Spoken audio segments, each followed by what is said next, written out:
Welcome to a Better Divorce podcast, where we have conversations about the emotional, financial, and legal issues that are on your mind or should be on your radar if your goal is to keep your divorce out of court.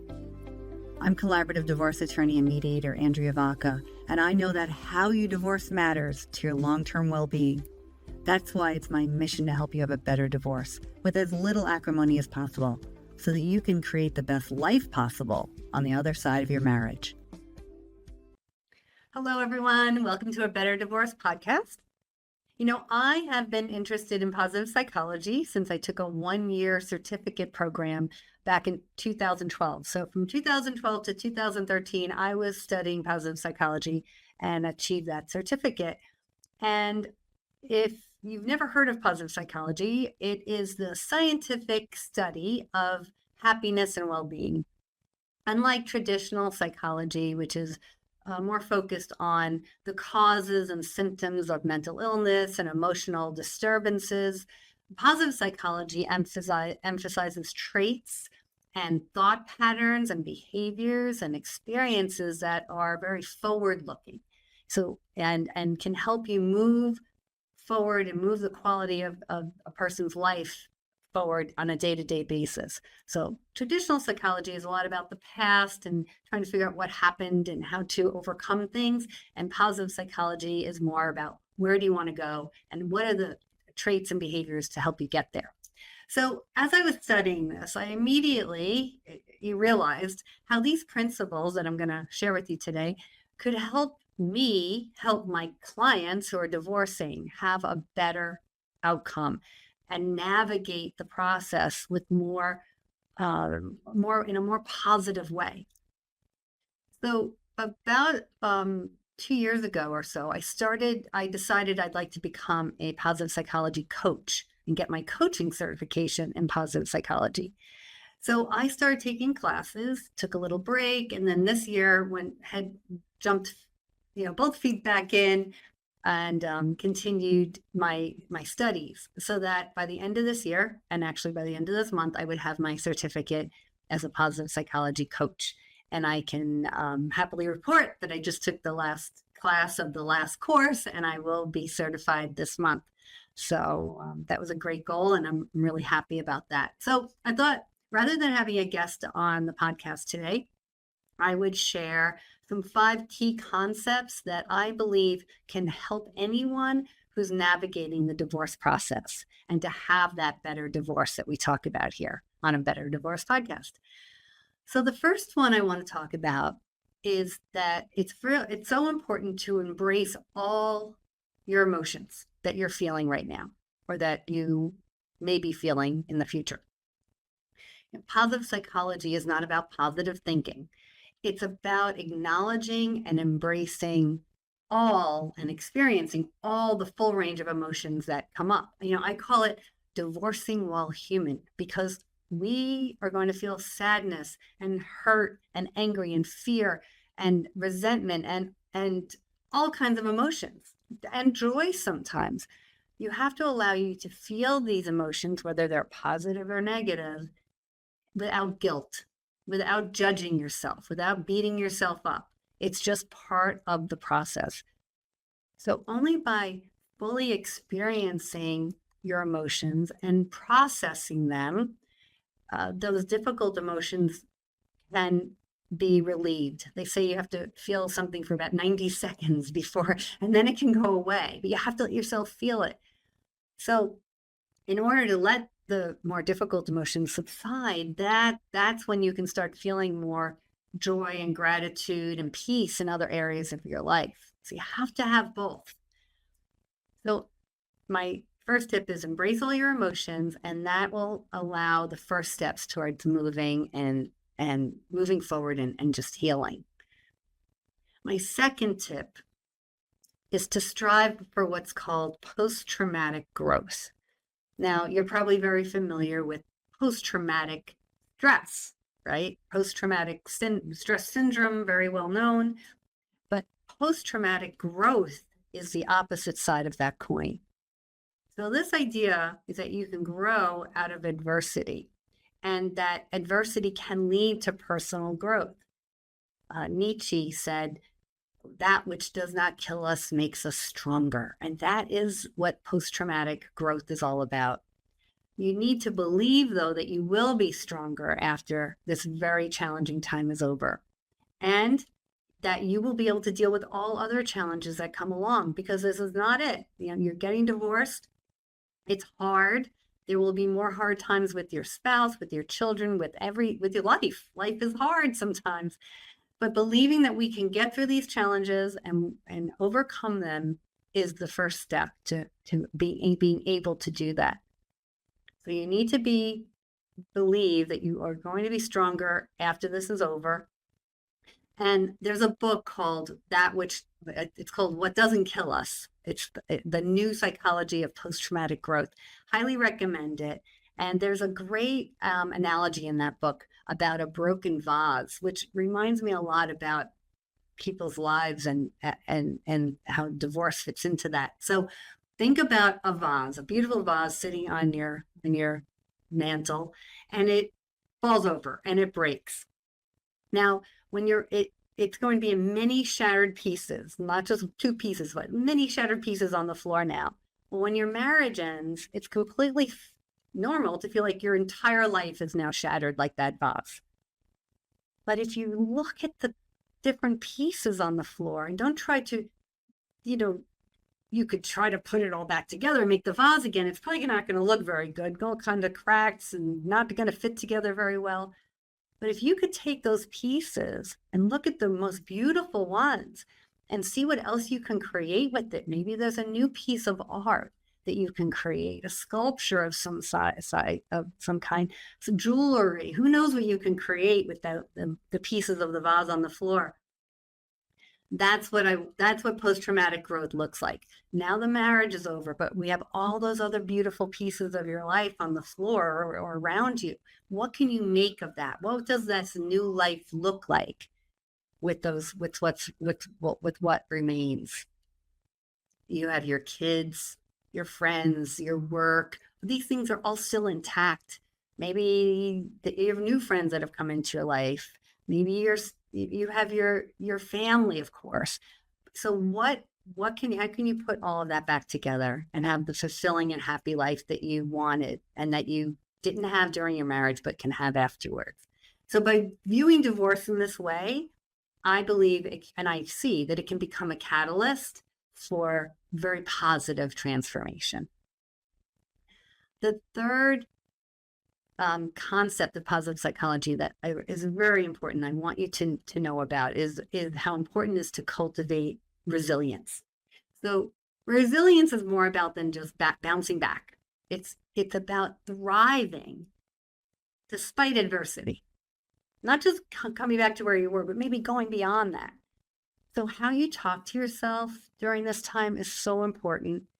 Instead of viewing yourself as a victim or a survivor, how can you see yourself as someone who can thrive and be better post-divorce? That this can be something that could be a good part of your life and make you better. So if you can set goals for yourself for personal growth and remind yourself that you want to emerge from this stronger and better, and wiser, all the lessons that you will learn, that will help you realize that you can continue moving forward. And this doesn't have to define you. Positive self-talk, having a mindset that's forward-looking, instead of thinking about all the terrible things from the past and what happened and who did what and who didn't do what and all the sadness, that will keep you stuck in the past. The more resilient you are, the more you can look forward to that satisfying and more joyful life, a more fulfilling life, a more empowered life. By focusing on resilience, you're just setting the stage for a brighter future. Hey listeners, it's Andrea Vacca here, your host of a Better Divorce podcast. If you're looking for ways to navigate your divorce with less conflict and more cooperation, my free ebook, Divorce Without Court, A More Peaceful Solution, can help you do just that. Divorce Without Court shows you how to reach an agreement without court involvement, from understanding mediation and collaborative divorce to learning how to keep your divorce under your control. This book covers it all. You'll even find practical checklists and first steps to help you move forward and guide you through the process. With over 3 decades of experience in family law, I've helped countless couples and families achieve peaceful solutions. Divorce Without Court puts that knowledge in your hands. Whether you're just starting to think about ending your marriage or if you're already in the process, this free ebook will help you have a better divorce. Why wait? Click the link in the episode description to download Divorce Without Court, a more peaceful solution. Take control of your future and move forward in your divorce with confidence and composure. So the fourth concept I want you to think about is viewing this divorce, and this might sound weird, but as a peak experience. Now, when I say peak experience, I don't mean it's one of the most wonderful things that ever happened to you in your whole life. A peak experience is defined as something that is significant enough that it changes your perspective. Think about when you're climbing a mountain. And it's so hard getting to the top of that mountain. But now, instead of looking at the trees and the path and the bushes along the path that you've been, traveling, now you're on top. And now you see 360 degrees around you. You see a whole different view than that slog up the mountain. So that's a peak experience. A divorce can be the same thing. It can be challenging and heartbreaking, but it can lead you to a place that allows you to see your life in a different way. So what's important for this to happen is think about the strengths that you've discovered during that trek, during this journey. What inner resources have you tapped into that you didn't know you had? How did you balance work and your kids and dealing with your divorce lawyer and learning new things about your finances? How much, what went into that? What allowed you to do that? Was it your love of learning? Was it a curiosity? What strengths did you have? Perseverance, whatever it was that helped you get through this. That is something that you can use going forward as well. You can also, when you look at this as a peak experience, you're going to think about how this shifted a view of yourself and your future, even maybe your past. Maybe it puts things in perspective for you. In any event, this is an opportunity to explore new paths and envision a life that's filled with new possibilities.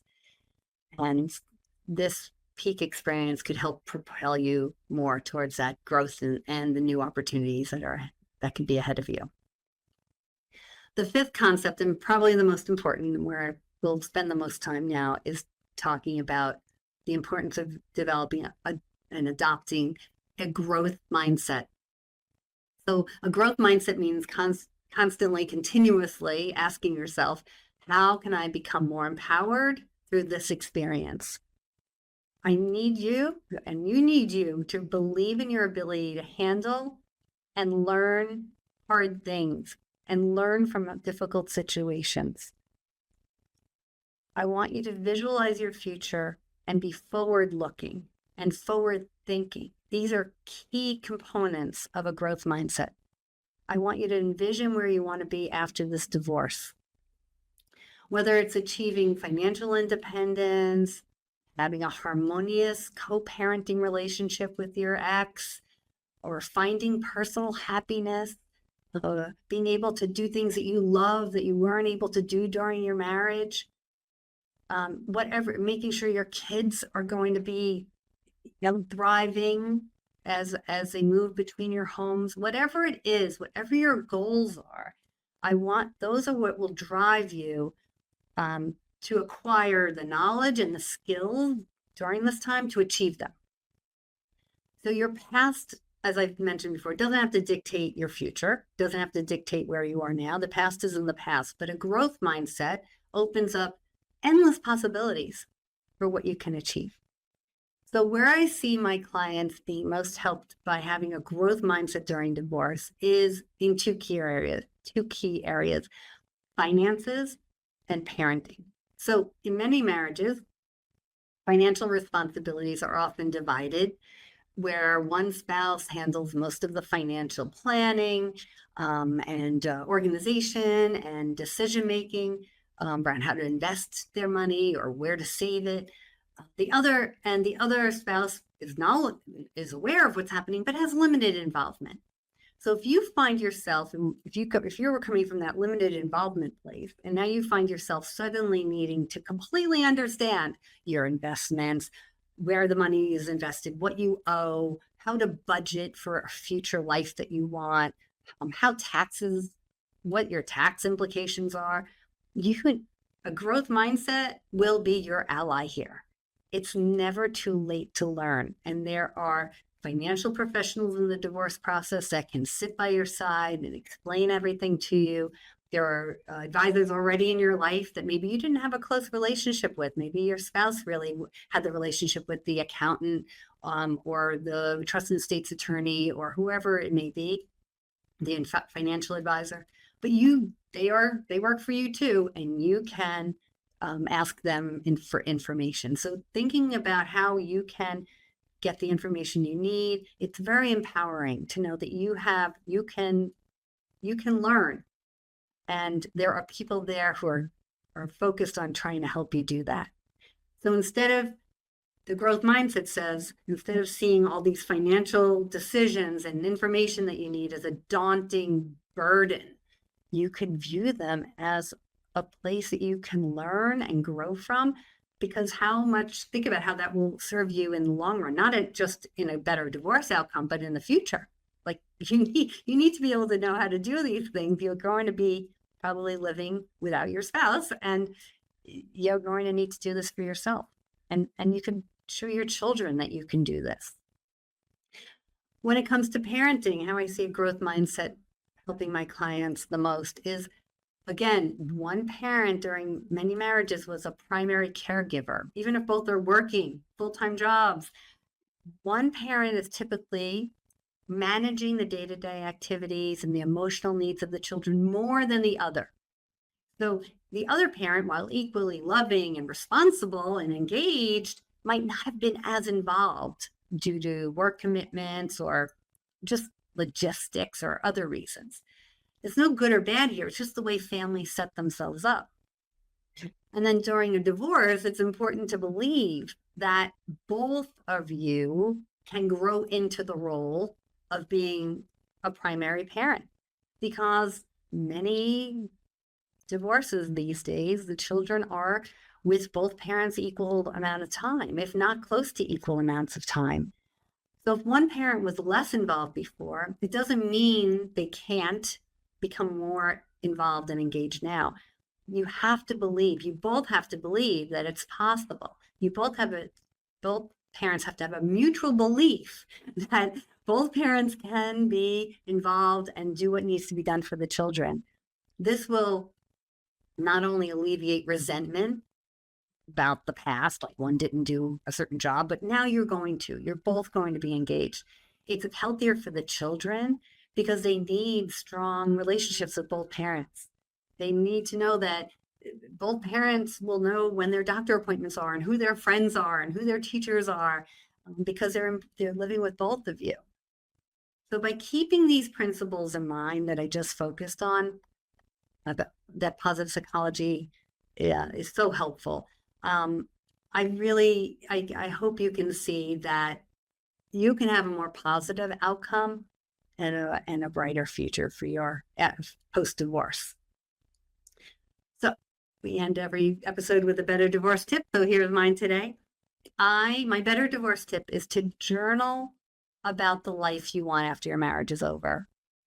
In the next day or two, sit down, take 10, 15 minutes and just write out what an ideal day looks like 2 years from now, after the divorce is over.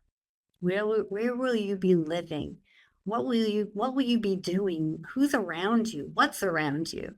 What emotions are you feeling? Where have you been? Where are you going? What does that day look like? keep that, and then read it over again. Maybe you can even do it the next day. Maybe something else comes up. But I want you to keep that vision in mind as you're moving your way through your divorce. So rather than running away from that unhappy marriage that you're ending, this will help you run toward the future and be pulled towards the future that you want. If you want more information about our law firm and how we can help you have a better divorce through positive psychology and all the other skills that we have, visit our website, vaccalaw.com. And if you enjoyed today's episode, please like and subscribe. It will help others who are seeking a better divorce to find us. This has been another episode of A Better Divorce Podcast, and we'll see you on the next episode. You've been tuning in to another episode of A Better Divorce Podcast with Andrea Vacca. Thank you for subscribing, leaving your positive comments and reviews, and sharing the show with others. You can watch episodes at vaccalaw.com, YouTube, LinkedIn, and Facebook. And you can listen through Apple Podcasts, Spotify, Google Podcasts, and more. Bye for now, and remember, you can have a better divorce.